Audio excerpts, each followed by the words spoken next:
Isa pang bago sa saksi, nawalan daw ng preno kaya nagdire-diretso at sinalpok ng dump truck ang isang motorsiklo at 3 pang sasakyan sa Marilake Highway sa Tanay, Rizal. Patay ang rider at angkas nito. Saksi si Jamie Santos. Nakahandusay sa gitna ng kalsada ang isang lalaki at isang babae na magkaangkas sa motorsiklo. Duguan at wala na silang malay matapos tumbukin ng isang dump truck na may kargang buhangin.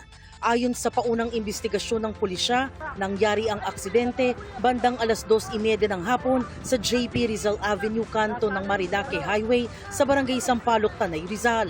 Lumalabas sa investigasyon na bumabiyahe ang dump truck papunta sa direksyon ng Sampaloc proper nang biglang pumalya ang preno nito.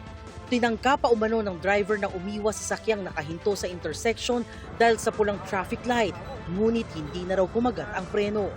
Dahil dito, sumalpok ang truck sa likurang bahagi ng motorsiklo bago pa nadamay ang 3 pang sasakyan. Sa lakas ng impact, malubhang nasugatan ng rider ng motorsiklo at ang kanyang angkas. Naisugod pa sila sa ospital, ngunit idineklarang dead on arrival. Sugatan naman ang 3 iba pa kabilang 3 driver ng iba pang sasakyang nadamay. Sinubukan naming kunan ng pahayag ang driver ng dump truck na nasa kustodiya ng Tanay Municipal Police Station. Ngunit humingi siya ng pasensya at sinabing hindi muna magkokomento. Kaninang mga 2:30 may incident ito sa Sampaloc Road. Involve ang isang dump truck, 2 motorsiklo at 2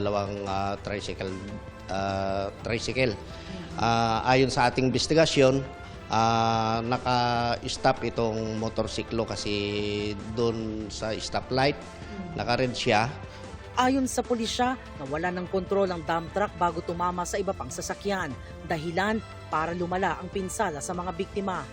May paparating din na dump truck, kaso lang nung pitikin niya yung preno, yun na ang hindi niya na-control kasi parang na-lost brake na. Patuloy ang investigasyon habang hinihintay ang magiging desisyon ng mga biktima kung magsasampa ng kaso laban sa driver ng truck.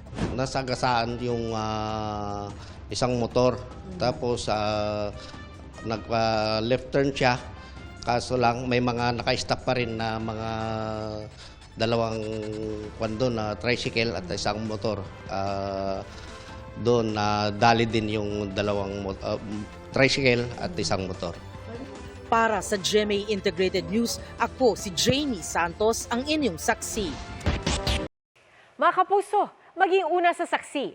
Mag-subscribe sa GMA Integrated News sa YouTube para sa iba't ibang balita.